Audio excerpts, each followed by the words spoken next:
Bienvenue à cette séance d'audition des opinions concernant l'encadrement des feux extérieurs et des foyers intérieurs résidentiels. La séance se déroulera en français. Toutefois, les personnes qui voudraient s'exprimer en anglais pourront le faire.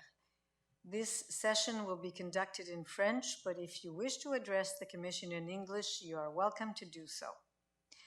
Je m'appelle Marguerite Bourgeois et je suis commissaire à l'Office de participation publique de Longueuil.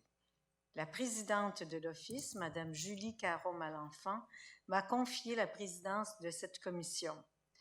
Je suis épaulée par mon collègue Jean Paré, également commissaire pour l'Office de participation de Longueuil. Nous sommes appuyés dans nos travaux par Élise No, responsable de la participation publique, et Victoria Figueroa Tamayo, analyste stagiaire.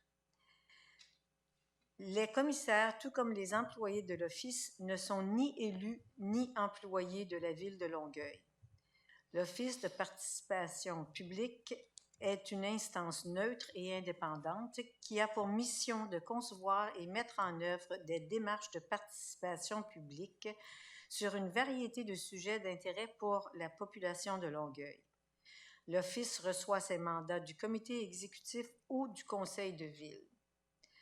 Le 15 novembre 2022, le conseil ordinaire de la ville de Longueuil a mandaté l'Office afin qu'il tienne des activités participatives auprès de la population de la ville de Longueuil sur l'encadrement des feux extérieurs et des feux intérieurs résidentiels sur le territoire de chacun des 3 arrondissements. Plusieurs activités ont déjà eu lieu. Le dossier documentaire est disponible sur le site web de l'Office depuis le mois de décembre 2022. Un forum public d'experts sur les feux et la qualité de l'air a eu lieu le 24 janvier 2023. Nous avons tenu 3 séances d'information entre le 7 et le 21 février 2023. La documentation relative à chacune des activités ainsi que les vidéos sont disponibles ou seront disponibles dans le dossier documentaire. Au nom de mes collègues et de l'Office, je vous remercie de l'intérêt que vous portez à nos travaux depuis le début de la consultation. Et nous sommes réunis ce soir pour entendre les citoyens et citoyennes ainsi que les groupes et organismes qui se sont inscrits pour donner leur opinion. Plus de 400 personnes ont envoyé leur point de vue à la commission. Nous entendrons 5, je pense, intervenants ce soir et c'est une soirée qui fait suite à 3 autres séances d'expression des opinions qui ont déjà eu lieu. Les opinions présentées s'ajoutent aux contributions soumises par écrit. Je rappelle par ailleurs que les vidéos des séances d'audition des opinions et des opinions écrites seront déposées dans le dossier documentaire dans les meilleurs délais après la date limite du 24 mars. Vous avez donc jusqu'au 24 mars pour soumettre des opinions écrites ou remplir le formulaire d'expression des opinions. Alors, voyons maintenant ce qui en est du déroulement de la soirée. Chaque intervenant disposera d'une période d'une dizaine de minutes pour exposer son opinion, après quoi la commission prendra une dizaine de minutes aussi pour échanger avec celui-ci ou celle-ci. Comme il est de coutume en matière de consultation publique, si pour une raison ou pour une autre des inexactitudes se glissaient dans les interventions, les représentants de la ville de Longueuil qui sont ici ce soir pourront intervenir pour apporter des rectifications. Je précise qu'il s'agit de rectification seulement et non d'engager une discussion ou un débat. Enfin, comme vous le savez déjà, la Commission tient à ce que le climat des échanges demeure serein. Les propos malveillants ou les interventions portant atteinte aux droits fondamentaux ou encore à la réputation des personnes ne seront pas acceptés. L'Office a développé une charte d'engagement qui met en évidence les comportements encouragés lorsque vous intervenez dans l'une ou l'autre de ces activités. Ainsi, l'Office vous encourage à prendre connaissance de l'information qui est mise à votre disposition, à utiliser tous les moyens mis en place pour participer et vous exprimer. On vous demande par ailleurs de vous exprimer de manière efficace et concise en répondant aux idées plutôt qu'aux personnes. Finalement, on demande de respecter le temps de parole des autres et de privilégier la recherche de l'intérêt collectif. La charte d'engagement est disponible sur le site web ainsi qu'à la table d'accueil. Suite aux 4 séances d'audition des opinions, la Commission procédera à l'analyse des opinions et de l'information qui lui ont été soumises. Elle fera rapport et formulera des recommandations. La présidente de l'Office soumettra le rapport aux élus et celui-ci sera rendu public 2 semaines plus tard. Je vous rappelle que les rapports de l'Office ont une valeur consultative. Les décisions finales appartiennent aux élus. Mon dernier commentaire, c'est de vous demander de mettre vos téléphones en sourdine, s'il vous plaît, par marque de courtoisie pour les citoyens qui s'adresseront à nous ce soir. C'est bon? Alors, dans un premier temps, j'invite M. Andrew Manning à se présenter à la table. Alors, M. Manning, votre nom étant plutôt de consonance anglaise, je vous invite à vous exprimer soit en anglais ou en français, selon la langue dans laquelle vous êtes le plus confortable. Oui, probablement, ça serait quelque chose en franglais. Parfait. C'est parfait. Oui, merci beaucoup pour... Juste approcher le micro de vous. Comme ça? Oui. There we go. Parfait. Merci pour m'inviter, pour juste faire des commentaires. C'est quelque chose que j'ai lu, puis je m'intéresse, j'étais intéressé de juste faire une couple des observations sur le sujet des foyers et les feux extérieurs. Des fois, je trouve que peut-être tout ce sujet, c'était une solution en cherchant un problème. Et puis, de cette façon-là, je veux faire un commentaire en écrit quand je vois le data de vos experts. OK? Et puis, il faut faire l'analyse de ça. Mais, en grosse observation, il y a quelque chose que je peux te dire là. Je suis d'accord que plus que les foyers résidentiels ne sont pas construits pour être efficaces, pour avoir des émissions qui sont contrôlées ou réduites. Cetant dit, si les gens veulent mettre un insert, un insert que tu peux acheter pour créer plus de chaleur dans la pièce pour réduire les émissions, je suis d'accord. Okay? Parce que ça ne sert à rien. L'ambiance, c'est good, mais quand ça fait la brume partout, là, c'est moins efficace. Mais est-ce que vous avez pensé des gens qui chauffent à bois, spécialement les fours à bois qui sont pellet stoves? Beaucoup moins d'émissions. Ils ont, c'est juste des petites pellets comme ça. Ils n'ont fait pas trop des émissions que je connais. Je connais quelques gens qui en ont. On sent aucun montant du boucan, système efficace. C'est filtré aussi. Donc, ça, c'est quelque chose qu'on a besoin de penser quand on commence à faire des règlements de les foyers ou des fours à bois à l'intérieur. Pour l'extérieur, j'ai pas vraiment un problème avec un feu à l'extérieur pendant l'été, tout le monde est ensemble. Sauf que c'est dans une situation qu'il n'y a pas de risque de faire un gros feu partout. Donc, les feuilles, les branches, oublie ça. Brûler le bois de construction, ça, c'est pas une bonne idée parce que les émissions sont toxiques souvent. Mais s'il y a un grillage, grill, whatever, et puis les scènes passent pas partout, j'ai aucun problème. C'est juste quelque chose. J'ai 2 voisins qui sont à côté de moi. C'est rare que je sente la boucane. Il y en a des autres choses que je fais le point, et ça c'est vraiment final. Là. il y en a des fours à l'extérieur qui chauffent à bois, comme Brossard Bagel, il y en a un four à bois pour faire les bagels, style montréalaise, non? Je veux pas que ça fait un bagel New York.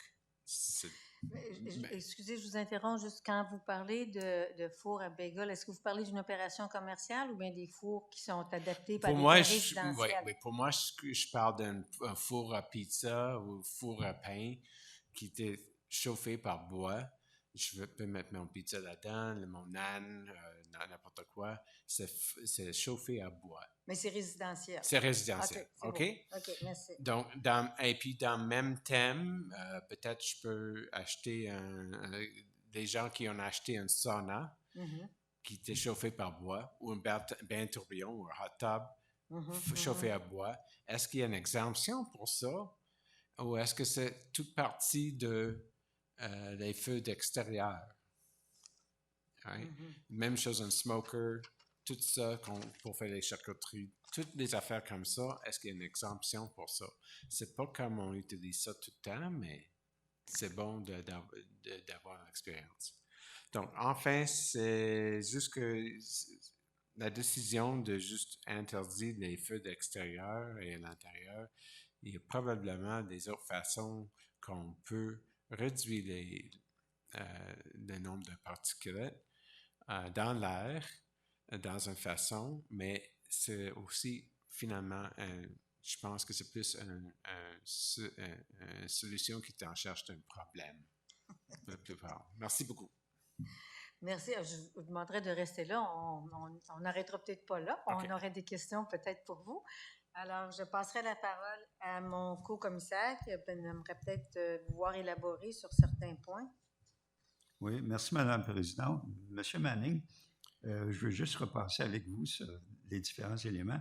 Sur les foyers résidentiels, vous avez distingué entre, disons, les constructions un peu classiques là, Oui. en maçonnerie, en nous disant que ce n'est pas très, très efficace, et que par contre, il y a de nos jours, il existe des types d'appareils qui peuvent remplacer ou s'insérer dans ces cheminées-là, qui, eux, sont efficaces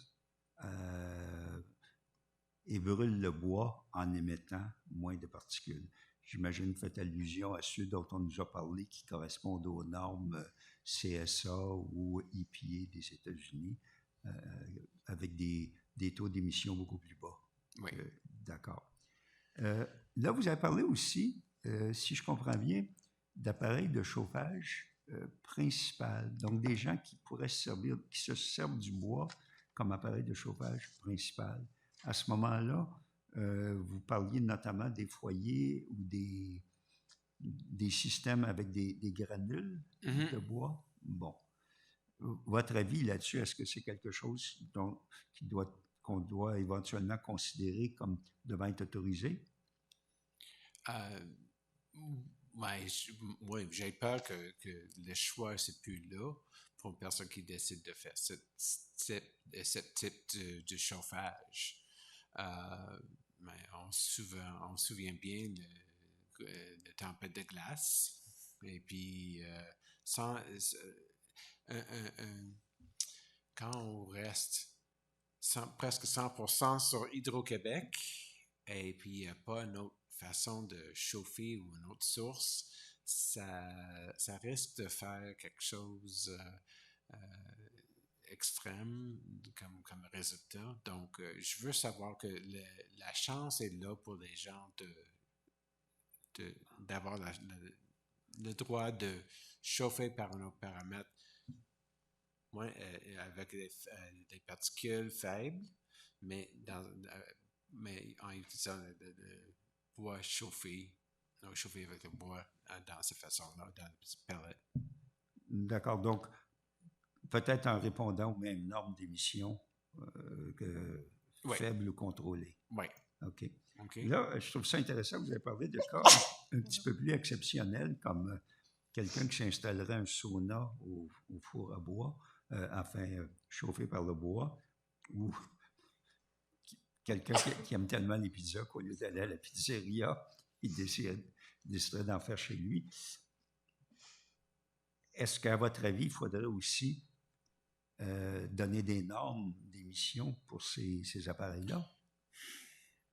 À ce point-là, c'est comme, est-ce que tu vas faire des normes pour un feu foyer dehors? Ah ben, un foyer dehors, un feu dehors.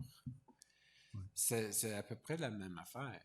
Oui, ça brûle plus chaud parce que c'est comme pour une sauna, c'est des petits fours à bois. Donc, il y a probablement une façon qu'il y a moins de particules que juste un feu dans le cour en arrière, là. OK? C'est certain. Même chose avec un petit four à pizza. C'est l'espace l'espace pour le feu, c'est petit, mais c'est de chaleur que ça donne dans le meilleur résultat, mon pizza, mon âne, choses comme ça, que mon barbecue, que mon four électrique. C'est tout. C'est un petit patente intéressant, je l'adore, mais c'est comme... Je sais pas si il y a probablement pas vraiment une façon de contrôler les petites particules, ainsi que le bois, c'est petit, c'est sec, et puis quand ça brûle, il y a presque plus de boucan. Donc, c'est quelque chose à vous penser. Comme on l'a dit, comme la présidente l'a dit au début de la soirée, notre mandat s'applique strictement à ce qui se passe au niveau résidentiel. Autrement dit, les fours dans des activités commerciales, comme des restaurants, des pizzerias, etc., ne sont pas couverts par notre mandat. Non, mais il existe quand même, dans les villes, par exemple, où on essaie d'encadrer ces activités-là, même les activités commerciales sont progressivement amenées à, par exemple, équiper leurs cheminées de filtres ou de dispositifs permettant de limiter les émissions à la fin. Alors, je pense tout haut, peut-être qu'il est possible d'imaginer des appareils comme pour faire des pizzas ou des saunas ou autres, qui auraient en même temps un dispositif pour en limiter les émissions. Vous semblez douter là-dessus. Je pense pas à date. Il y a toujours, oui, il y en a un filtre, probablement plus pour pas laisser la boucane échapper dans le sauna, mais à l'extérieur, je sais pas. Le bain tourbillon, c'est ça pas. Mais c'était comme un petit four à bois. Donc, c'est comme ça. Et puis, ça laisse la boucane sortir, mais quand ça vraiment brûle, il y a presque plus du boucan. C'est pas comme un camp à feu, là, qu'il y a du boucan partout. Donc, le nombre de particules, c'est probablement plus bas. C'est certain que le nombre de particules, c'est bien plus bas dans un petit four comme ça que dans un camp à feu dans la cour de quelqu'un. C'est une quantum différence. Mais à cause que s'il y en a un filtre, ça, je sais pas. Okay? C'est certainement qu'il n'y a pas vraiment un filtre sur mon four à pizza. Avez-vous un four à pizza chez vous? Okay. Je vous amène au feu extérieur. Donc, ce que je vous entends dire, c'est qu'il y a deux choses importantes. C'est sur le combustible, donc du bois sec. Et deuxièmement, que ça se fasse dans un foyer avec des grilles et autres mécanismes. Okay. Est-ce qu'il devrait y avoir d'autres éléments d'encadrement? Est-ce que, par exemple, je ne sais pas moi, le nombre de fois dans l'année où on s'en sert ou autre devrait être réglementé? À part de juste les affaires qui sont comme pour safety, je veux dire que non, pas vraiment. Le bois sec, c'est quand j'ai essayé de brûler du bois mouillé, ça fait plus la boucane que le feu. Donc, s'il y en a des gens qui essaient de faire ça, c'est un niaisage. Puis, on appelle les pompiers, puis ils se disent « Allô? » Les feuilles, les branches, on a un système pour recycler et faire le compostage sur ça. Ça, c'est la meilleure chose à faire avec ça. Donc, je suis d'accord que... Mais pour essayer de faire des affaires pour safety, je pense qu'il n'y a pas grand-chose qu'on peut faire pour réglementer les feux d'extérieur comme ça. Si on fait un feu pour Saint-Jean-Baptiste, même si c'est communautaire, est-ce qu'il y a des règlements aussi à part de safety qu'on fait? Non. La boucane, c'est la boucane. L'idée, c'est de faire un feu avec pas trop de boucan. Donc, dans un appareil à ce moment-là? Non. C'est la condition du bois. Ouais. Si c'est du bois sec, c'est pas des sapins. Boileau, chêne, érable, ça brûle bien. Il n'y a pas beaucoup de boucan. Au début, il y a un petit peu de boucan, mais dès qu'il y en a des cendres. C'est parce que je veux être sûr de vous comprendre et pas vous faire dire des choses que vous ne dites pas. Est-ce que vous êtes favorable à ce qu'un feu extérieur se fasse uniquement dans un équipement doté des grilles et des oui. ou bien d'autres? Oui. C'est pas le feu de camp à ciel ouvert complètement? Non. Parfait. C'est surtout ça que je voulais vérifier avec vous, monsieur. Ça, c'est une question de safety. Pas du niveau du boucan, chose comme ça, c'est le niveau de safety. D'accord. OK. Ça fait le tour pour moi. Peut-être que ma présidente a des choses à vous poser. Oui, d'abord, ça touche un petit peu les mêmes sujets, mais j'ai peut-être des petites précisions, là, des points sur lesquels, en tout cas, qui m'ont plus... qui a attiré mon attention. Vous avez parlé des feux intérieurs et des feux extérieurs. Parce qu'on est quand même dans une dynamique où est-ce que on se demande si la Ville avait à réglementer, parce que la Ville a tout à fait le loisir de dire « je ne réglemente rien », mais s'il y avait à mettre de l'encadrement. J'ai un peu compris, puis j'aimerais valider ça avec vous, qu'en ce qui concerne des feux intérieurs, des foyers, que ce soit des inserts ou un foyer de maçonnerie, mais le critère pour un feu intérieur, ça serait les émissions, ce qui sort de la cheminée. Alors, si on contrôle les émissions, on pourrait dire, bien, peu importe que ce soit des pellets ou que ce soit un autre type de combustible, ce qui est important, c'est de pouvoir mesurer ce qui sort de la cheminée. Est-ce que j'ai bien compris votre pensée? Mesurer, oui, mais comment on mesure, ça c'est une autre façon. Ça c'est une autre question. Parce que normalement, s'il y en a des inserts, ça vient avec un filtre. Si ça changeait, ça capturait beaucoup des particules. En plus, ça réduit le montant de creosote qui lâche dans ton cheminée. Tu n'as pas besoin de le nettoyer assez souvent. Donc, à part de ça, à part de le niveau que les compagnies qui vendent les inserts ou vendent les filtres dit que ça diminue le montant de particules, il n'y a pas vraiment une façon de mesurer. Non, je comprends. Non, c'est pas, je dis pas que le propriétaire que c'est sa responsabilité d'installer un dispositif de mesure. Mais si j'installe un équipement qui est certifié, qui va pas dépasser ça, mais comme on dit, le hot button, là, le point sur lequel on va insister, c'est dans le fond l'appareil qui fait qu'il y a des émissions. Je dis ça parce que de l'intérieur, c'est comme si j'entendais que c'est les émissions qui comptent. Puis vous venez d'ajouter un autre élément, je pense, qui est important, c'est l'entretien du filtre, l'entretien de la cheminée. Alors, il y a quand même un comportement de propriétaire, là, un comportement responsable. Alors, ça, c'est la dynamique pour les foyers intérieurs.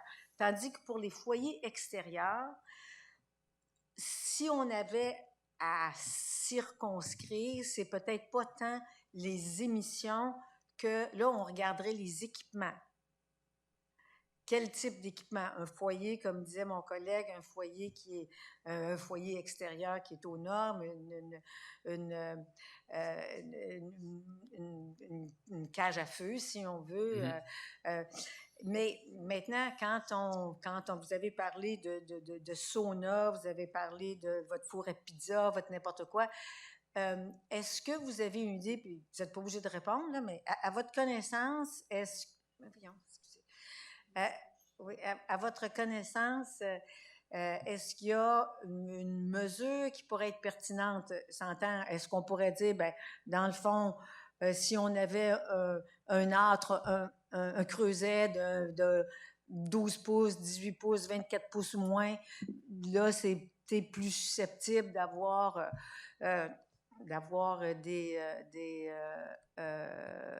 un feu qui est plus contenu et qui dérange moins les voisins. Ça, j'ai pas pensé à ça, vraiment. Il y a un certain point avec les saunas, c'est une taille fixe. Donc, c'est pas comme... parce que si tu fais un gros feu dans un four qui était comme 24 pouces, et puis normalement, c'est 12, ouais, essaye de rester là-dedans plus que 2 secondes. OK? Impossible. Right? Donc, ça, c'est un point. Et puis, en plus, si tu fais quelque chose de trop gros, ça monte de la chance que tout le sauna peut être en feu aussi. Mais la chose... Donc, ça, c'est beaucoup plus petit. Les saunas, les hot tubs sont... Le four, c'est comme ça. Mon pizza, c'est comme ça. À part de ça, je pense pas qu'il y ait quelque chose qu'on peut mettre dans les... Je pense que les compagnies n'ont pas pensé de contrôler leurs émissions comme ça. Je n'étais pas tellement sûr que c'est approuvé par CSA non plus. OK. Je suis pas sûr. Je suis pas sûr. OK? Donc, j'ai pas regardé. Probablement, c'est écrit CSA approved pour les normes extérieures.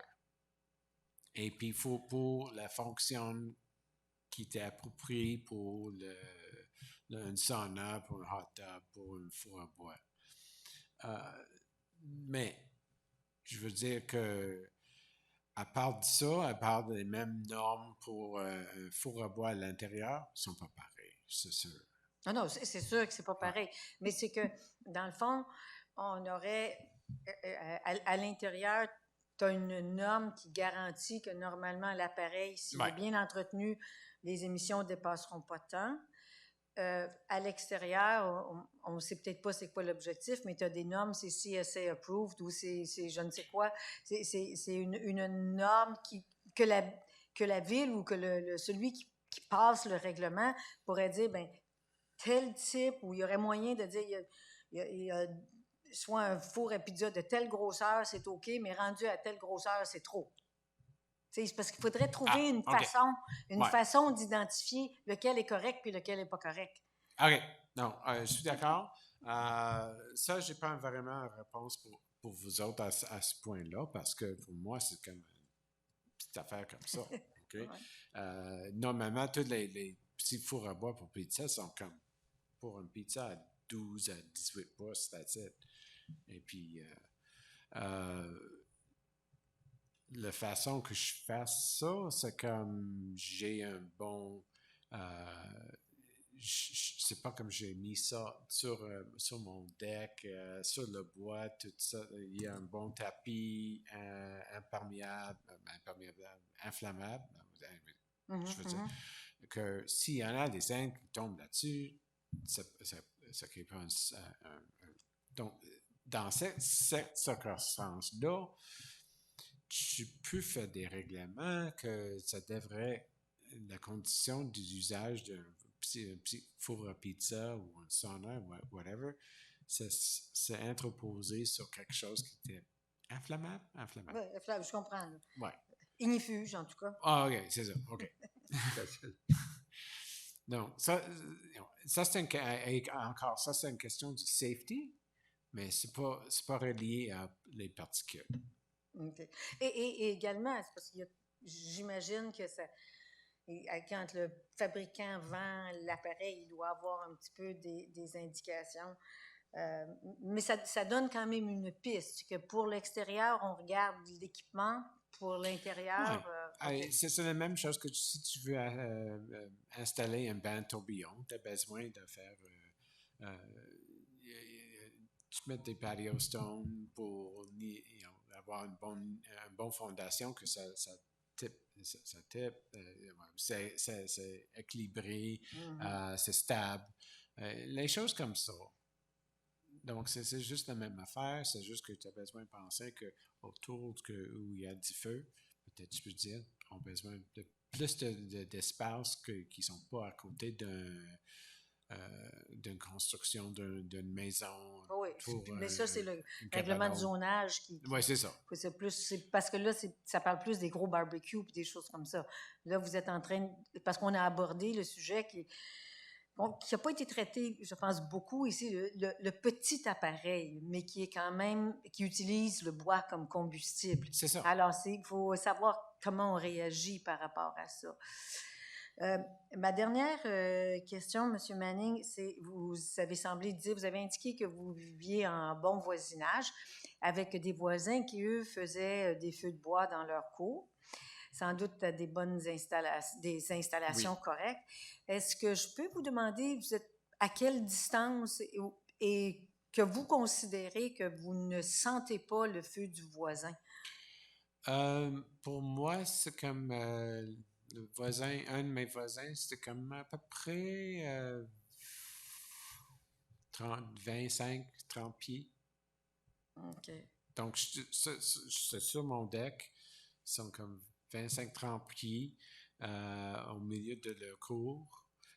Il n'y a pas d'autre chose inflammable qui peut rester en flamme ou quelque chose comme ça. On n'a pas santé en danger, on n'a pas de tout.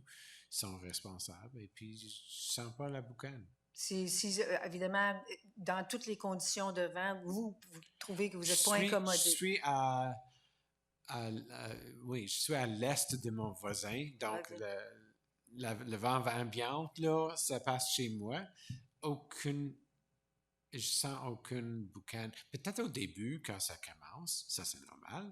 Mais dès que le feu commence, je ne sens pas. Donc... Okay. Est-ce qu'on peut vous demander, vous êtes dans quel arrondissement? Ah oui, le nouveau Greenfield Park. OK. Ben, je vous remercie beaucoup de vous être déplacé pour venir jusqu'ici pour nous parler, puis aussi d'avoir partagé d'une part votre expérience, puis aussi vos connaissances et vos idées.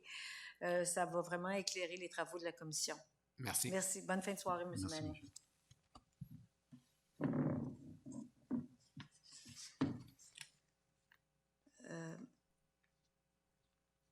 On pourrait entendre M. Serge Mainville, s'il vous plaît. Oh, excusez, oui, je demande, je ne vois pas. Est-ce que les représentants de la ville veulent prendre la parole? Non. Voilà.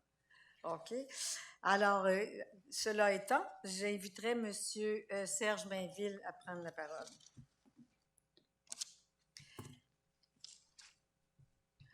Bonsoir, M. Mainville. Bonsoir à vous tous. Les minutes vous appartiennent pour partager votre point de vue. Ben, je vais avoir 10 minutes, ça va être suffisant. Donc, mon intervention va se diviser en 4 points, grosso modo. Et je vais insister surtout sur les foyers intérieurs. OK.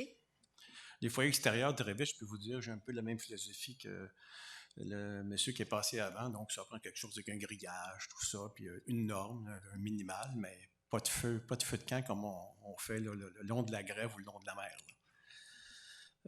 Premier point, moi, c'est des suggestions. Là. Je ne veux pas, disons... notre premier point, le taux de particules. Ben, ma suggestion, c'est que le taux de particules de Longueuil soit peut-être celui, le même que le cas du bâtiment du Québec. Donc, je crois que c'est 7,5. Peut-être les gens de la ville pourraient me corriger, quelque chose comme ça. Donc, ça veut dire qu'il y a au moins 92,5% des particules qui ne sont plus là. C'est déjà un bon pas. Ben, je suis ouvert aussi si jamais on dit, bon, on voudrait aller un peu plus loin, etc. Il y avait des gens de la ville de Québec qui sont venus faire une présentation il y a peut-être 2 mois environ. Et puis, j'ai trouvé intéressant leur façon de penser, leur modalité d'application. Je ne sais pas si eux disent arrondissement comme nous, là, ou secteur, ou quartier, mais en fonction, c'était modulé en fonction de certains secteurs. Puis, il y avait certaines normes. Et puis, j'ai trouvé que c'était intéressant. Que Longueuil se rapprochait un peu au niveau population, disons. Là. On se rapproche un petit peu plus de Québec, on se rapproche de la densité de Montréal. Donc, on ressemble un peu plus. Mais je ne suis pas démographe, là. Je ne pourrais pas vous dire, mais quand on y va, on sent que ce n'est pas aussi dense que Montréal, mais il peut y avoir des quartiers qui sont denses. Au niveau aussi de la diversité, nous, à Longueuil, comme si on l'applique comme Québec, disons, ou une autre application de d'autres normes, ben on est diversifié à Longueuil. Il y a des secteurs qui sont plus peuplés, des secteurs qui sont moins peuplés. Le Vieux-Longueuil, c'est pas mal peuplé. Et si on s'en va dans certaines régions de Saint-Hubert, ben là, je veux dire, entre guillemets, on sent que c'est plus agricole. Donc, moi, ma philosophie, ce serait que la réglementation, s'il y en a une, mais soit laissée aussi avec certaines flexibilités pour les arrondissements. Donc, à Saint-Hubert, il pourrait dire telle section, on l'accepte, puis telle autre, je ne sais pas, le vieux Saint-Hubert, ben c'est trop dense, on ne l'accepte pas. Qu'il y ait une possibilité de moduler pour satisfaire les gens. Excusez, oui. Je vous arrête là. Voulez-vous dire une flexibilité qui s'articulerait par arrondissement ou par petit quartier dans chacun des arrondissements? Plutôt par arrondissement. Vous avez parlé de vieux, par arrondissement, mais okay, peut-être bien qu'un arrondissement pourrait dire, ben moi j'ai une partie qui est tellement urbaine, puis une partie qui est tellement, guillemets, rurale, que je pourrais aussi... ça serait laisser libre cours à eux, c'est ça. C'est eux qui pourraient... disons, pas pour un 10%, 90%, mais si c'est 50-50 en fonction du territoire, ben eux pourraient déterminer. Puis pourquoi je laisserais ça aux arrondissements? Ben la réglementation, c'est eux qui sont le plus près de la réalité des gens. Hein. Donc, les modalités d'application, c'est eux qui ont à le voir, là, à l'appliquer, etc. Puis sont plus proches de la population que l'hôtel de ville central là, qui pense pour tout le monde. Donc, eux, ils prévoient en fonction de leurs citoyens, qu'est-ce que leurs citoyens en pensent. Est-ce que l'idée est bonne, n'est pas bonne? Et, ben, moi, je me plierais à la décision des gens, ça, c'est certain. Le troisième point, au niveau des foyers. Après 1988, je me souviens bien, ou 89, ils sont presque tous homologués. Peut-être pas aux normes de la Ville de Montréal, mais ils sont homologués. Donc, moi, je suis d'avis que les gens devraient pouvoir les conserver, ceux qui sont homologués après 1988. Et s'il y a des changements à effectuer, que des gens veulent effectuer, mais qu'ils puissent avoir, on dit non, même s'ils sont homologués en 88, ils ne répondent pas à nos nouvelles normes, mais que les gens aient au moins un délai de quelques années. Moi, je suggérais au minimum de 5 ans pour que les gens puissent réagir et le modifier, le changer, l'améliorer pour donner une pause. Parce que là, ça fait demain matin, moi, j'ai tout le temps été un bon citoyen, toujours respecté les normes, j'ai pris un foyer homologué, et puis là, je me retrouve qu'on me dit, ben monsieur Mainville, là, vous ne pouvez plus rien faire, la nouvelle norme, c'est X, puis vous ne l'avez pas, puis c'est fini. Ben, c'est assez radical comme situation, mais ça me donne une marge de jeu. Ça me permet de quelques années pour modifier le système, voir d'autres nouveaux systèmes qu'il pourrait avoir. Ben, je crois que c'est plus facile à accepter pour des gens que tout simplement dire c'est fini, bonjour. Donc, je le vois dans ce côté-là. Puis, on parle des particules, etc. Je comprends très bien, mais on nous démontre maintenant aujourd'hui que même les véhicules électriques, ils dégagent des particules avec les pneus qui se promènent. Donc, la tolérance zéro est comme impossible un peu partout, là. Mais déjà, c'est une grosse amélioration. Si on va à 7,5 ou dans ces environs-là, ben, la grande quantité des particules n'est plus là. Ensuite, pour ce qui touche, on va dire aussi les odeurs, ces choses-là, moi, je suis très peu importuné. Moi, les voisins autour ont des foyers, mais des foyers extérieurs, des cheminées. Mais ça ne peut pas dire que ça me dérange tellement. Là. Je suis plus dérangé par mes voisins qui font rouler leur auto pendant 10 minutes là, le matin, puis que quand ils sortent, ça sent le monoxyde de carbone. Ils le font l'hiver, puis ils le font l'été. Hein. L'été, parce qu'ils ont chaud, ils le font rouler. Ça me fatigue plus que sentir un petit peu d'odeur de bois à 50 pieds dans les airs. Là. Ça me dérange moins. Pour ce qui est des petites choses que monsieur a parlé, peut-être un sauna extérieur, j'en ai un. Et puis, le petit poêle, là, c'est gros comme ça, haut comme ça.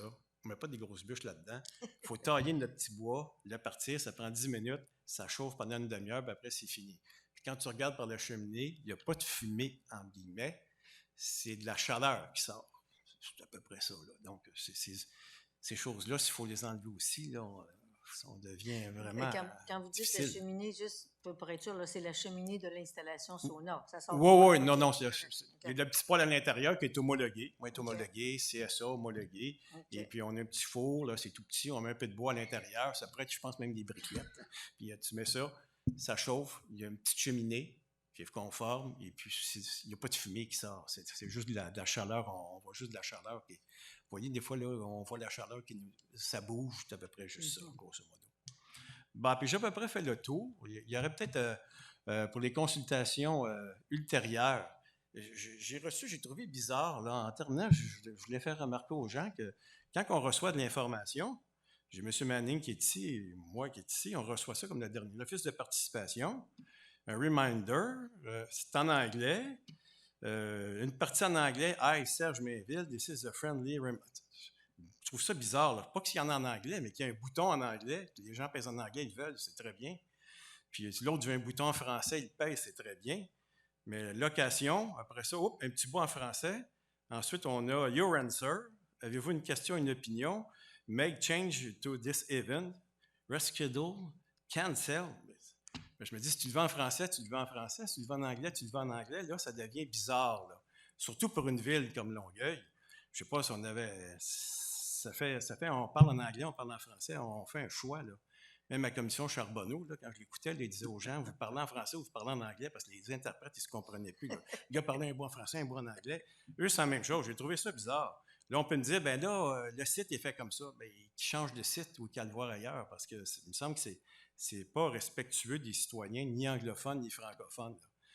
Bon, là, c'était une remarque là, pour les autres fois. Là, si possible, que nos communications soient dans la langue désirée. S'ils veulent en ajouter d'autres langues, moi, ça ne me dérange pas. Ils veulent mettre espagnol, italien, grec, là, mais quand tu pèses sur le bouton, tu as la tienne, tout simplement. Je prends acte de votre remarque et comme c'est un commentaire qui a déjà été formulé, je crois qu'il y a 2 points. Peut-être qu'il y a une partie de configuration que c'est de votre appareil qui demande une langue ou une autre. Les choses certaines, je peux vous assurer que cela a été porté à l'attention des techniciens et qu'il y a volonté que ça ne soit pas comme ça. Oui, c'est ça. Okay. Mais là, moi, comme je dis, merci de le signaler. Tous les citoyens anglophones de Longueuil, moi, j'ai rien contre ça qu'il y ait un anglais, qu'il l'ait en anglais, là, c'est bien correct. Là. Puis comme moi, je veux l'avoir en français. Donc, c'est à peu près grosso modo ce que j'avais à vous suggérer là, comme intervention. Je ne sais pas si vous avez des questions. Je vous remercie beaucoup, M. Mainville. Alors, je vais inviter Jean Paré à poser des questions. Merci, Mme la Présidente. Oui, M. Mainville, 2 choses. Oui. Je reviens tout d'abord à votre premier argument. Vous faisiez allusion au Code du bâtiment du Québec. Est-ce que c'est ça? C'est ça. Pouvez-vous être plus explicite? Oui, parce que, disons, moi, j'ai un chalet à Saint-Michel-des-Saints, grosso modo. Puis je me suis informé auprès de la Ville. J'ai dit, la Ville, là, premièrement, est-ce qu'il y a pour les particules, est-ce qu'il y a une norme, etc.? Ils m'ont dit, la norme, c'est le Code de bâtiment du Québec. Bon, ça veut dire quoi, ça? Bien, ils vont dire que c'est à peu près, ils m'ont dit à peu près 7,5 nociboulos. Parce que moi, quand j'ai acheté le foyer, ben là, ils m'ont dit, j'ai un beau foyer à mon goût. Puis le monsieur, on va inventer un prix, c'était 100 $. Il me dit, Montréal, on ne peut plus l'en vendre à Montréal, mais on va vous le vendre 50 $. Donc, on a eu le foyer, un très beau foyer, à 50% de rabais parce qu'ils ne respectaient plus les normes de Montréal. Mais eux, à Saint-Michel-des-Saints, Saint-Zénon ou Hauto, c'est le code du bâtiment, donc la norme est plus élevée. Donc, j'ai pu l'avoir à 50% de rabais, puis ça faisait bien mon affaire. OK. Et le 7,5, ça vous a été dit par les gens de Saint-Michel. Oui, il me semble que c'est ça. Il m'avait donné la norme à l'époque. Là. Il me semblait que c'était 7,5, mais comme je vous dis, c'était toute réserve. Là. C'est peut-être un petit peu moins, un petit peu plus. Là. Mais celui que j'achetais, il répondait aux normes. Là. J'ai donné le modèle et tout ça, puis on dit ça répond aux normes. C'est le code du bâtiment. Bon, OK, j'ai dit parfait. Ah, OK. Eux autres pouvaient faire le lien entre le modèle, les informations que vous lui avez données. Oui, la personne à qui j'ai parlé, oui. Mais Je vous dis pas que c'était officiel, mais j'ai parlé à la personne de la ville, puis ils m'ont dit Non, que c'était ça, là, à ce moment-là, nous autres, on peut quand même aller plus loin dans nos recherches. dans vos recherches. Voir. Bon, là, je voulais juste vous amener pour préciser votre réponse à la question de ma collègue quand elle a parlé des... elle a soulevé dans sa question que vous suggériez de laisser à chacun des arrondissements le soin d'établir les modalités d'application. Oui. Bon, une chose en partant, c'est que la réglementation, ou plutôt la réflexion de la ville de Longueuil et notre mandat, à toute fin utile, ne s'applique pas à la partie zonée agricole du territoire de Longueuil, OK. qui se retrouve essentiellement dans l'arrondissement de Saint-Hubert. Oui, c'est ça. Zone verte là, versus zone blanche, on s'entend. Bon. À l'intérieur de l'arrondissement, est-ce que dans votre esprit, la réglementation est uniforme ou s'il pourrait y avoir des variations dans les modalités d'application d'un quartier à l'autre? Si j'ai à choisir, il pourrait avoir des modalités différentes d'un quartier à l'autre. C'était mon choix. Donc, moi, j'ai en rien... fonction de la densité de la population? C'est ça, oui. Et puis qu'il y ait qu'une espèce de petit, entre guillemets, là, référendum auprès de leurs citoyens de leur quartier, de leur arrondissement pour savoir qu'est-ce qu'ils en pensent.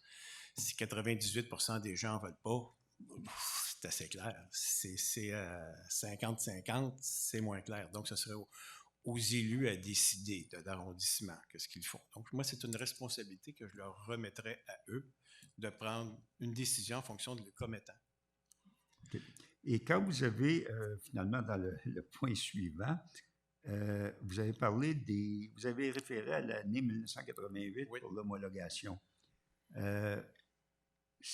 qui est en fait l'année à partir de laquelle on a commencé à homologuer de façon systématique les types de foyers. Est-ce que c'est... quelle différence faites-vous entre ceux qui sont installés avant 1988 et ceux depuis 1988, mais peut-être pas récemment? C'est ça. Ben, moi, j'en ai un de 1988. Donc, je me dis, grosso modo, idéalement, je pourrais le conserver. Si un jour, je veux le changer, je ne l'aime plus, là, je devrais m'adapter aux nouvelles normes de la ville. Donc, ce n'est pas une espèce de droit acquis, c'est tout simplement, j'ai l'appareil, je l'utilise, et la journée, comme un peu comme le code du bâtiment, mais on va me dire, enfin, en vision d'environnement, c'est pas pareil, je le conçois très bien, mais on pourrait dire aux gens, ou la journée que vous vendez votre propriété, je vends ma propriété, demain je vous vends ma propriété, c'est mon foyer est là depuis 1989-90, disons, ben là, le nouveau propriétaire doit le mettre à jour. Donc, il pourrait dire, nouveau propriétaire, achète la propriété, vous ne pouvez plus vous servir, M. Mainville l'avait, mais vous pouvez, à moins qu'il y ait 3 heures pour un foie, etc. Mais si vous voulez vous en servir, vous le changiez, puis vous le mettiez aux normes nouvelles. Donc, okay. Je serais ouvert à ça. OK, donc à ce moment-là, un éventuel changement pour être mis aux normes serait associé à un changement de propriétaire. Oui, ça devient comme une clause grand-père un peu, si vous voulez. Là. Donc, tout ça, tous les anciens foyers, ben, tout va s'éteindre doucement, tranquillement. Et puis un bon jour, on se retrouve qu'il n'y en a plus. Hein? Pas après 50, 60 ans, après 10, 15 ans.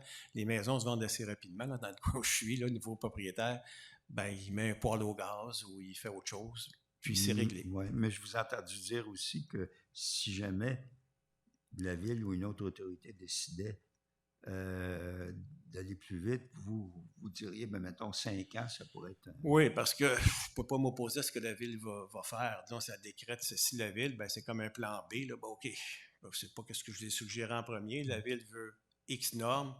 On ne peut pas les avoir. Donc, donnez-nous un délai pour essayer de nous accommoder, pour changer tout ça, là, pour avoir répondre à vos nouvelles normes et mettre un nouveau caisson de foyer. Donc, ça, c'est comme un peu le plan B après la réglementation. Parce que si vous dites on respecte le code du bâtiment, grosso modo, et puis là, on peut revérifier, puis pas mal tout le monde a la norme du code du bâtiment dans les constructions assez récentes. Là, je ne parle pas d'une maison construite en 1920, là, mais on est pas mal tout correct. Si ça va en bas de ça, mais laissez peut-être aux gens, s'ils voulaient absolument, ben là, un 4-5 ans, ou, comme je vous disais, ben moi, je peux l'utiliser, A comme plan A, puis quand je vendrai, ben, le nouveau propriétaire ne peut pas s'en servir. Et lui, il y aura, s'il veut s'en servir, ben, il n'y a pas 5 ans de délai, là. Il veut s'en servir, ben, il appelle quelqu'un, puis la semaine d'après, il se fait poser un foyer neuf. D'accord. C'était un petit peu la vision que j'ai de la chose. J'essaie Parfait. toujours de trouver des solutions qui peuvent plaire, pas plaire, mais satisfaire un peu les gens, donner une porte de sortie, puis te permettre de réagir un peu, que c'est clang, et puis ça vient de finir, puis si c'est pas ça, tu étais un méchant. Tu étais bon l'année passée, puis le lendemain, tu es rendu un gros méchant. J'essaie de voir ça de façon différente. Bon, bien, je vous remercie beaucoup. Vous êtes bien C'est moi qui gentil. vous remercie. Peut-être Ah, je sais que pas si Madame la votre Présidente sœur a des J'ai questions. j'ai une toute Non, petite question. Pas de problème. Toujours sur le même thème. Alors, je comprends que vous seriez favorable à ce qui est ce qu'on pourrait appeler des droits acquis, mais au bénéfice du propriétaire, au bénéfice de la personne, pas comme Ouais. rattaché à la maison. C'est ça. OK? Ouais. Pour un appareil homologué, c'est-à-dire qu'un appareil qui est en cours de route a reçu une homologation accréditée Ouais. par les incendies. Mais ceux d'avant ça, le foyer installé en 1970, pas homologué du tout.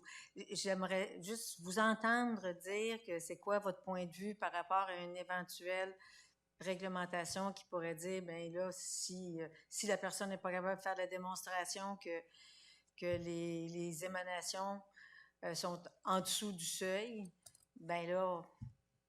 Ben, de la façon que je le vois, c'est que la Ville devrait déterminer une date charnière. Dire, est-ce que c'est à compter des foyers de 1970, 60, 50, 40, 20, ou dire tous les foyers qui ont été construits, peut-être un exemple, entre 1900 et 1950, ben, ou 60, là, disons, pour mettre des barèmes, ben, vous n'avez pas le choix. Là. Vous devez refaire votre cheminée parce que vraiment, ça correspond à une autre époque, ou peut-être bien ça s'infile dans votre maison chez vous, vous ne savez même pas, ça s'infile au deuxième, c'est peut-être mal isolé, près de l'isolation, c'est peut-être dangereux. Là, ça révèle des installations d'une philosophie d'un autre siècle qui était bonne en 1910, mais là, maintenant, qui n'ont pas adaptable. À partir d'une autre date butoir, peut-être 1970, ben là, on regarde, est-ce que vos choses peuvent être inspectées par la Ville, si ça fonctionne bien, si ça répond, si c'est pas dangereux. Ben là, ils pourront peut-être leur suggérer de faire des modifications pour le rendre assez conforme. Au moins que ça ressemble à 1988-89, pour les rendre conformes. Sans qu'il y ait... Est-ce qu'il pourrait avoir une subvention pour ça, peut-être? Peut-être que oui, pourquoi pas, disons, pas une subvention totale, mais un montant d'aide pour que ces gens-là puissent mettre leur cheminée à l'ANA, leur foyer, leur cheminée aux normes. Et s'ils ne veulent pas, ils s'en servent pas. Puis s'ils s'en servent, ils sont comme toute autre chose. Hein, c'est illégal. Ils ne devraient pas s'en servir. Puis si quelqu'un les dénonce, ils ont une amende à payer. Puis ils vivent avec les conséquences de la situation. Mais je le vois dans le sens d'aider les gens, là, surtout. Là. Un programme d'incitatif. Oui, c'est incitatif, donner un coup de main, puis peut-être beaucoup de gens vont dire je vais laisser faire ça, je ne touche pas, puis il va rester là. Mais qu'il y a des modalités de ce type-là qu'on regarde là, pour accommoder le plus possible les citoyens dans cette démarche-là. Je crois que si vous faites d'autres rencontres participatives, prendre la voie où il y a plusieurs voies d'accommodement, puis qui aident les gens, puis qu'au bout, on s'y retrouve tous après quelques années à avoir atteint l'objectif final, ça cause moins de bisbilles, moins de problèmes, moins de chiolage, puis moins de friction entre citoyens. Ça sent mauvais, ça sent pas mauvais. J'aime ça, j'aime plus ça. Bon, après un certain nombre d'années, ça disparaît, puis il n'y a plus personne qui se plaint. On a atteint notre objectif. Là. Bien, merci beaucoup. Ça me fait plaisir. On va demander si la Ville a quelque chose à dire. Non, c'est beau? Okay, c'est beau, non? Bon. D'accord, c'est beau. Merci beaucoup, M. Très bien, Mainville. merci. Merci beaucoup à tout le monde. Bien aimable. Ça fait plaisir. Alors, nous avons comme prochaine interlocutrice Mme Catherine Tellier. Et on vous remercie beaucoup, Madame, d'être venue. On sait que vous avez un agenda chargé. Oui. Juste pour situer un peu la nature des échanges, sans reprendre tous les préambules, là. Mais normalement, on vous écoute pendant une dizaine de minutes alors que vous pourrez nous exposer vos points de vue. Ensuite, il y aura une période d'échange, possiblement d'une dizaine de minutes également, avec les membres de la commission. Et par la suite, si les représentants de la ville ont des éléments à rectifier, si c'est glissé quelques inexactitudes ou ont une erreur de fait, ils ont un espèce de droit de rectification, mais il ne s'agit pas d'avoir un droit de débat ou de discussion. C'est juste pour clarifier des choses. Alors, sans plus, Madame Tellier, on vous invite et on vous écoute attentivement. Moi, j'ai consulté mon mari, mes 2 enfants qui ont 13 et 15 ans avant de me présenter. Juste approcher Oui. Oui, super. Comme ça? Parfait. Bon. Les 4 à la maison, on était pour les feux. C'est sûr, à certaines conditions, à condition que ça soit encadré avec des règles un peu comme les règles du bruit. Excusez, Madame Tellier, je vais vous demander de préciser quand vous parlez s'il s'agit de feux intérieur, extérieur ou les deux, juste parce qu'on veut être bien sûr de vous suivre. Les deux. OK. Oui. Je vous redonne la parole. Ce qui concerne ma famille, on n'a pas de foyer dans la maison, là, fait que c'est sûr que nous, on s'est quand même plus arrêté au feu extérieur. Nous, on était pour, en fait, pour profiter plus longtemps de l'extérieur, autant en été qu'en hiver. C'est convivial, c'est rassembleur, c'est bon pour la santé mentale. Nous, on est des gens de camping, de plein air. On sert souvent du feu pour la nourriture, pour manger. C'est ça. Nous, on était pour. C'est ça. Ce que je voulais dire, c'est à condition que ça soit encadré avec des règles de telle heure à telle heure, au niveau de sécurité, que les gens aient soit accès à un tuyau d'arrosage ou à un extincteur, quelque chose qui fait en sorte qu'on peut éteindre le feu là, à tout moment. Puis bien sûr qu'il soit éteint avant que les gens, mettons, quittent la maison ou rentrent à l'intérieur. Okay. Pas après 11 heures, pour pas déranger les voisins.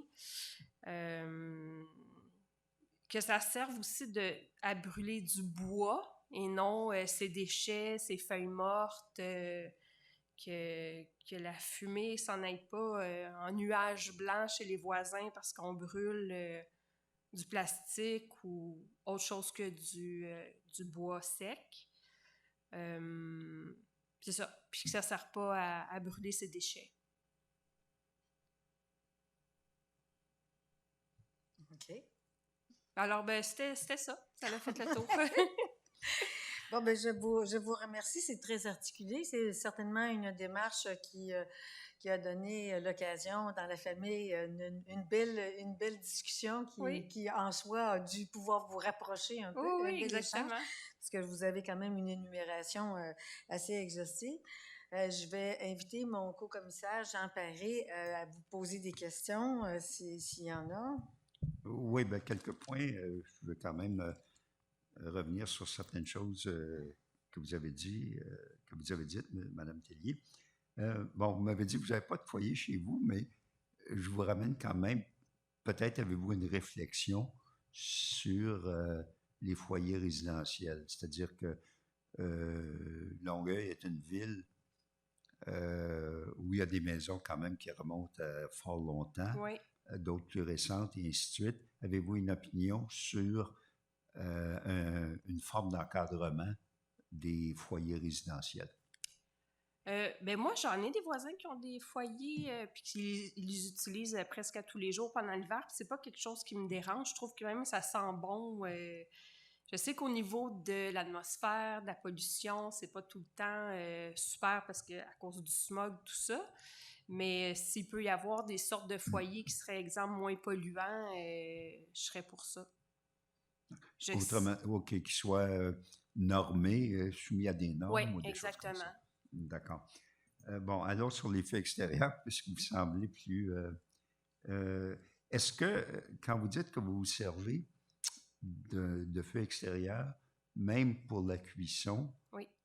Ici à Longueuil? Non, c'est quand on est à l'extérieur, quand on est en camping. Oui, okay. Oui. Est-ce que c'est parce que c'est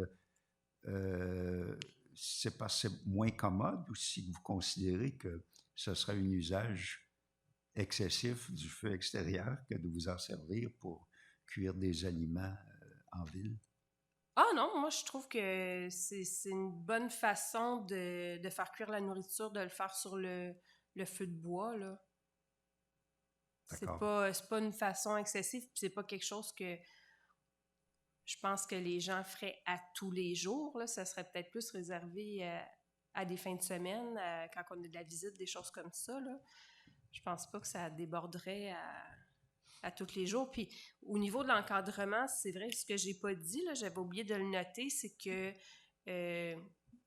que ça soit, mettons, dans une cour clôturée pour pas qu'il y ait de danger, qu'il y ait des enfants qui arrivent près du feu, que ça soit pas sur des balcons d'appartements ou des trucs comme ça, ou dans une cour. Tu sais, je sais que des fois, il y a des gens qui n'ont pas de clôture, qui n'ont pas de piscine, alors qu'il n'y ait pas de... que ça soit encadré d'une clôture, là, que ça soit à telle distance des arbres pour pas que le Une feu forme prenne. de sécurisation. Oui, exact. Ouais. D'accord. Puis là, vous avez parlé des heures à un moment donné. C'est parce que, à votre avis, c'est pas quelque chose qu'il faudrait permettre à longueur de journée ou... Ce serait plus de ne pas le permettre la nuit, là. Ouais. Mettons, après 11 heures, de ne pas avoir de feu. Parce qu'autour d'un feu, souvent, on va jaser puis ça dérange, là. Fait qu'un peu comme le bruit, dire à 11 heures, c'est terminé, on rentre chez nous. D'accord. Donc, finalement, on parle un peu d'une gestion qui serait basée sur le caractère de nuisance, les Oui. problèmes de nuisance. Oui. D'accord.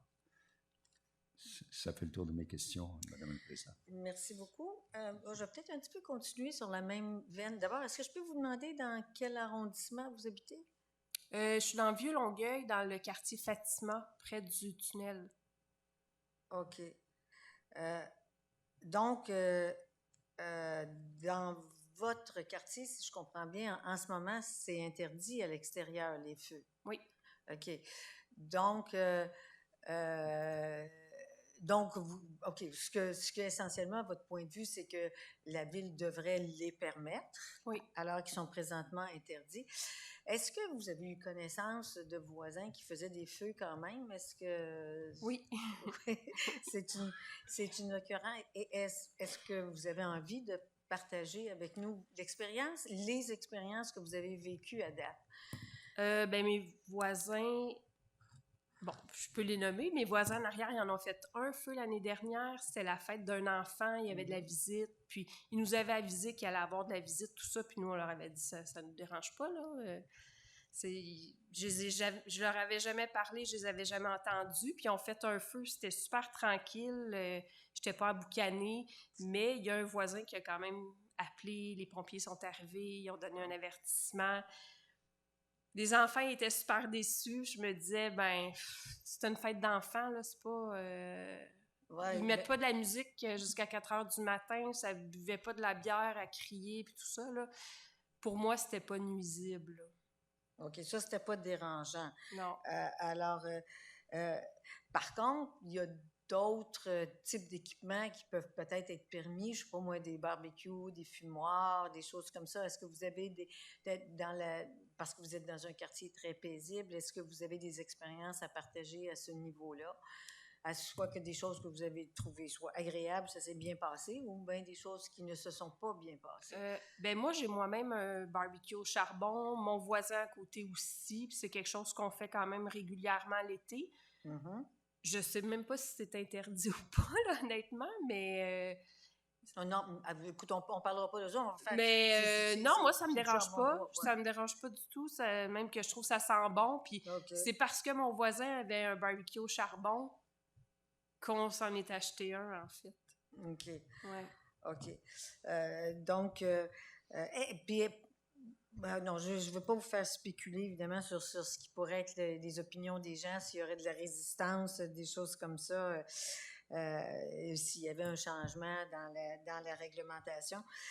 Par ailleurs, des fois, il y a certaines personnes qui peuvent penser que c'est des décisions qui devraient se prendre par arrondissement ou bien c'est quelque chose qui devrait être appliqué à toute la ville de Longueuil. Est-ce que vous avez une opinion à ce niveau-là? Ah, moi, je pense que ça serait pour quand on dit toute la ville de Longueuil, ça veut dire Saint-Hubert, Longueuil, Oui, les 3 Greenfield Park. arrondissements, oui. Bon, ça pourrait être fait par arrondissement, là, parce que, je veux dire, Greenfield Park, j'y vais jamais.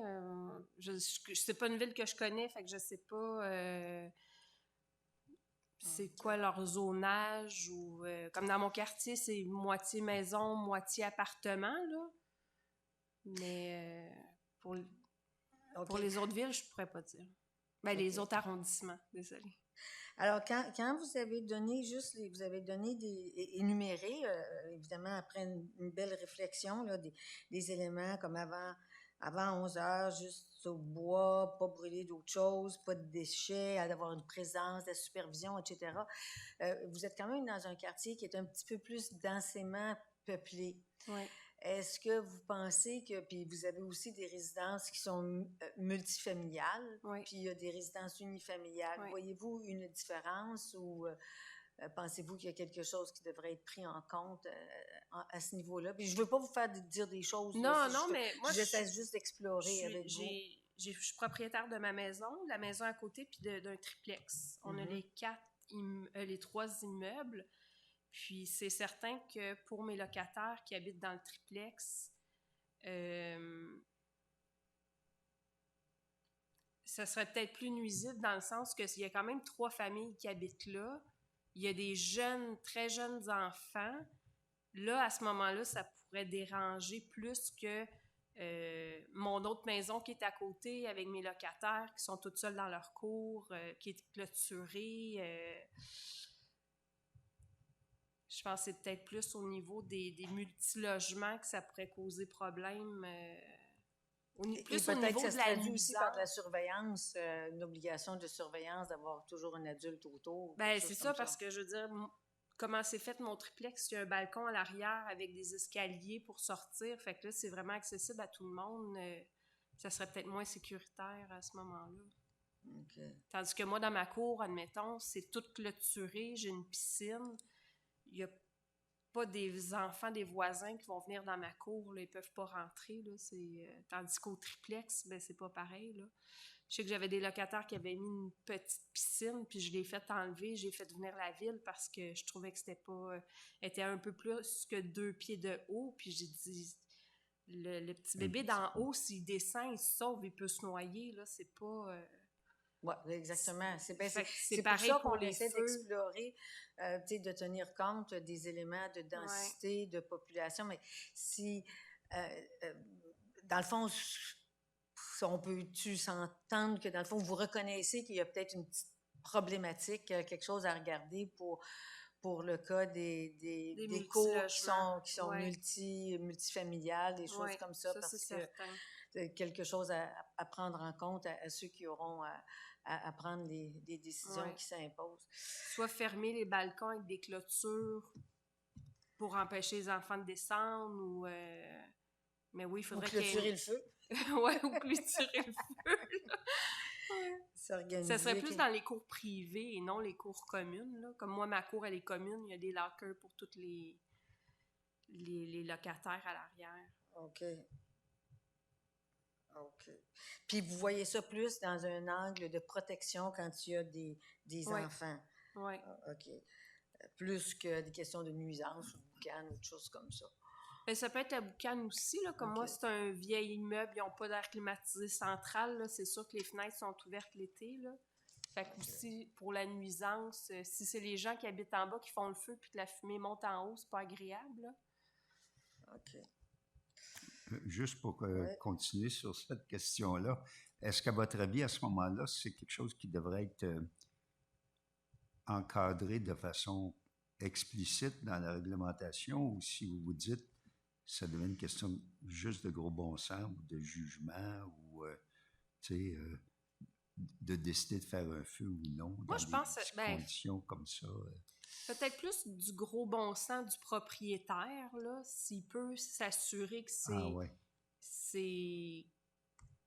Comme moi, quand j'ai vu la piscine, j'ai dit non. Là, vous avez dit les règles de la maison, ça va être...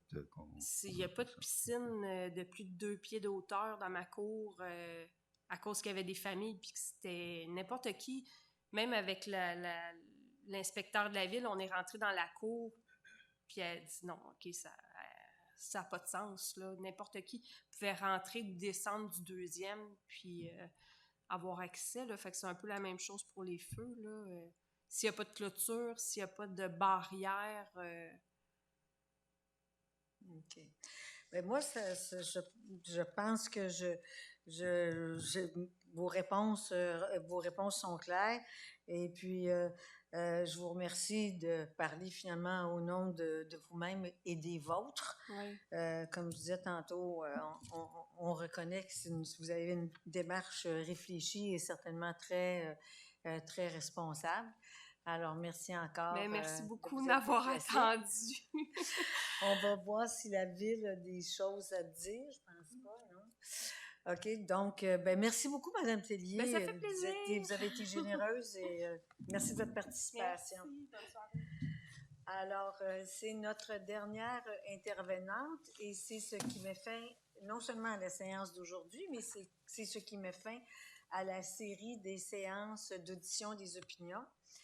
Je tiens à rappeler qu'il reste quelques jours, quelques heures pour soumettre soit des documents écrits ou pour répondre au formulaire. La date limite étant le 24 mars. Alors, ça peut se faire directement sur la page d'accueil du site web ou encore ça peut être envoyé par la poste à l'Office de participation publique, case postale 99038, Longueuil-du-Tremblay, Québec J4N 0A5. Et de plus, pour vous demeurer informé des activités de l'Office de participation publique de Longueuil, vous pouvez vous inscrire à l'infolettre. Il n'y a qu'à donner votre adresse courriel sur le site web. Et surtout, en conclusion, j'aimerais remercier tous les gens, l'équipe technique, les gens de l'Office qui ont fait le nécessaire pour que ces séances puissent se dérouler de façon sereine et propice au dialogue. Mais plus que tout, je voudrais remercier tous les participants qui non seulement ont pris la peine de se déplacer pour venir nous rencontrer ou ceux qui ont répondu au formulaire ou envoyé des mémoires, mais aussi tous ceux qui nous écoutent, soit qui nous ont écoutés dans certains cas en présentiel ou en direct ou en différé, mais l'intérêt qui est manifesté par tous les citoyens de Longueuil, c'est porteur à un bon dialogue public et on espère que lors des prochaines activités de l'Office de participation publique, vous continuerez à faire valoir votre point de vue et aussi en parler autour de vous. C'est une démarche qui est faite pour les citoyens et toute la population va finalement bénéficier des résultantes des exercices de participation publique. Sur ce, bonsoir, merci à tous et bonne suite à vos activités.